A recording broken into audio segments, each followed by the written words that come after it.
नमस्कार. संध्याच रेसिपीजमध्ये आपले खूप खूप मनापासून स्वागत आहे. फ्रेंड्स, आजची आपली रेसिपी आहे उपवासाची खमंग बटाटा मसाला पुरी. चला तर मग फ्रेंड्स रेसिपीला सुरुवात करूयात. सर्वात प्रथम उपवासाची पुरी बनवण्यासाठी इथे मी घेतले आहेत 3 मध्यम आकाराचे बटाटे, जे की मी हार्ड बॉईल असे उकडून घेतले आहेत. उकडून घेतल्यानंतर थंड करून याचे मी साल काढून घेतले आहेत. या उकडलेल्या बटाट्यांचे वजनी प्रमाण म्हणाल तर 150 ग्रॅम इतके आहे. आता हे सर्व बटाटे एक एक करून इथे मी खिसणीवरती खिसून घेत आहे. पुरी बनवण्यासाठी आपल्याला बटाटे जे आहेत ते खिसणीवरती खिसून घ्यायचे आहेत, जेणेकरून हे पिठामध्ये व्यवस्थित असे मिसळले जातात. तसेच आपल्याला पुरीही व्यवस्थित असे लाटता येते. तर आता इथे आपला सर्व बटाटा खिसून तयार आहे. तर फ्रेंड्स, आज आपण बनवत आहोत उपवासाची पुरी. तर ही रेसिपी कशा प्रकारे बनवली जाते हे पाहण्यासाठी तुम्ही हा व्हिडिओ शेवटपर्यंत जरूर पहा. तर आता ह्या खिसून घेतलेल्या बटाट्यामध्ये सर्वात प्रथम ॲड करत आहे 1 चमचा हिरव्या मिरचीची पेस्ट. त्यानंतर यामध्ये ॲड करत आहे 1 चमचा चिली फ्लेक्स. जर तुम्ही उपवासाला जिरे खात असाल तर यामध्ये 1 चमचा जिऱ्याची पावडर किंवा सबंध जिरे ॲड केले तरीही चालतील. यानंतर यामध्ये ॲड करत आहे, इथे मी घेतले आहे 1 वाटी वरईचे पीठ. तर यातील अर्धी वाटी वरईचे पीठ मी सुरुवातीला यामध्ये ॲड करून घेत आहे. वरई पिठाऐवजी इथे तुम्ही साबुदाण्याची किंवा राजगिऱ्याचीही पीठ वापरू शकता. पीठ ॲड केल्यानंतर यामध्ये ॲड करत आहे चवीनुसार मीठ. तर इथे मी माझ्या चवीनुसार मीठ ॲड केले आहे. तुम्ही तुमच्या चवीनुसार मीठ ॲड करू शकता. मीठ ॲड केल्यानंतर हे वरईचे पीठ जे आहे ते या खिसलेल्या बटाट्यामध्ये व्यवस्थित असे मिक्स करून इथे मी पुरीचे घट्ट असे पीठ मळून घेत आहे. तर पुरीचे पीठ आपल्याला घट्ट असेच मळून घ्यायचे, हे अजिबात सेलसर असे ठेवायचे नाही. यामध्ये पीठ मळताना पाणी अजिबात ॲड करायचे नाही आहे. बटाटे उकडून घेतल्यानंतर बटाट्याचे जे मॉइश्चर असते म्हणजेच ओलसरपणा, त्यामध्येच थोडे थोडे वरईचे पीठ ॲड करून इथे आपल्याला पुरीचे घट्ट असे पीठ मळून घ्यायचे आहे. जर यामध्ये पीठ मळताना पाणी जर ॲड केले तर यामुळे हे पीठ जे आहे ते पातळ असे बनले जाते. त्यामुळे आपल्या पुऱ्या व्यवस्थित अशा लाटल्या जात नाहीत. तर इथे पाहू शकता अशा प्रकारे पुरीसाठीचे पीठ मी घट्ट असे मळून घेतले आहे.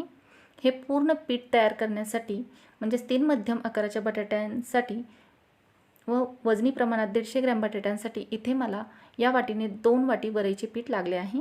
पुरीचे पीठ इथे तयार आहे. आता आपण याच्या पुऱ्या लाटून घेऊयात. त्यासाठी इथे मी एका पोळपाटावरती घेतला आहे प्लास्टिक पेपर. या पेपरला मी ऑइलने ग्रीस करून घेतले आहे. या प्लास्टिक पेपरवर ठेवत आहे तयार केलेल्या पिठाचा एक छोटासा उंडा. या उंड्यावरती आणखीन एक प्लास्टिक पेपर ठेवून इथे मी अशा प्रकारे पुरी लाटून घेत आहे.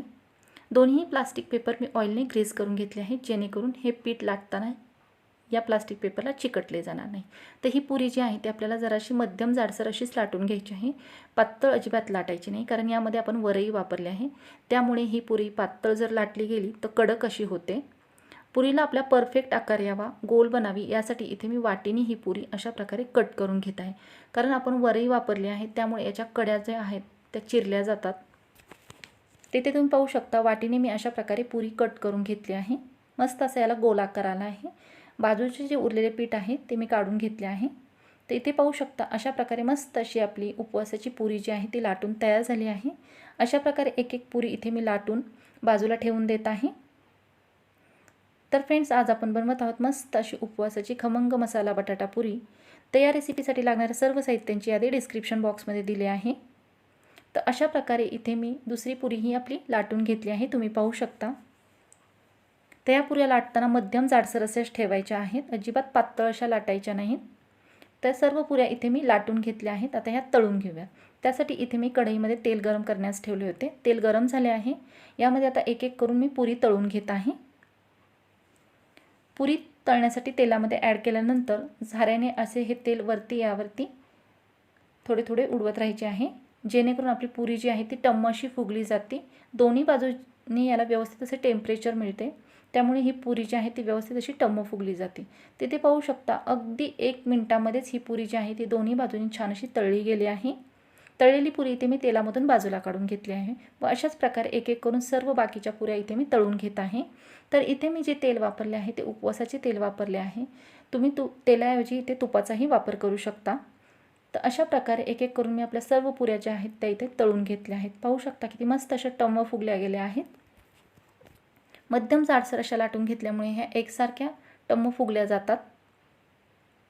याचा कलरही खूप छान दिसत आहे. जितक्या ह्या दिसायला छान होतात तितक्याच चवीलाही छान लागतात. तर मस्त असा उपवासासाठी पोटभरीचा पदार्थ आहे. तर इथे पाहू शकता आतूनही या छान अशा तळल्या गेल्या आहेत. मस्त अशा मऊसूत होतात, अजिबात वातड होत नाहीत. नवरात्रीमध्ये दररोज उपवासाच्या खाण्यासाठी काय बनवावे जर हा प्रश्न तुम्हाला पडत असेल तर त्यासाठी हा पदार्थ एक बेस्ट ऑप्शन आहे. वेगळा पदार्थ आहे, पोटभरीचा पदार्थ आहे. तर नक्कीच या नवरात्रीच्या उपवासामध्ये हा पदार्थ ट्राय करा व कशा प्रकारे झाला होता हे कमेंट करून मला जरूर कळवा. तर अशा प्रकारे मस्त अशा खमंग बटाटा मसाला पुरी इथे आपल्या खाण्यासाठी तयार आहेत. या तुम्ही टिफिनमध्ये देऊ शकता किंवा प्रवासाला कुठे जाणार असाल तर प्रवासामध्ये खाण्यासाठी घेऊन जाऊ शकता. 3 ते 4 दिवस छान अशा टिकतात, मऊसूत राहतात, अजिबात वातड होत नाहीत. दिलेले योग्य प्रमाण वापरून जर या पुऱ्या बनवल्या तर छान अशा मऊसूत या तयार होतात. तर फ्रेंड्स, ही रेसिपी जर आवडली असेल तर नक्कीच कमेंट करून जरूर कळवा. तसेच तुम्हाला आणखीन वेगळ्या रेसिपीज किंवा उपवासाच्या रेसिपीज जर पाहिजे असतील तर संध्याच रेसिपीच्या चॅनलला जाऊन व्हिजिट करा. तिथे तुम्हाला वेगवेगळ्या पदार्थांच्या रेसिपीज तसेच उपवासाच्या पदार्थांची रेसिपीज पाहायला मिळतील. तर फ्रेंड्स, ही रेसिपी जर तुम्हाला आवडली असेल तर नक्कीच लाईक, शेअर, सबस्क्राईब करा. तसेच चॅनलवर नवीन असाल तर जरूर बेल आयकॉन प्रेस करा. व्हिडिओ शेवटपर्यंत पाहिल्याबद्दल धन्यवाद.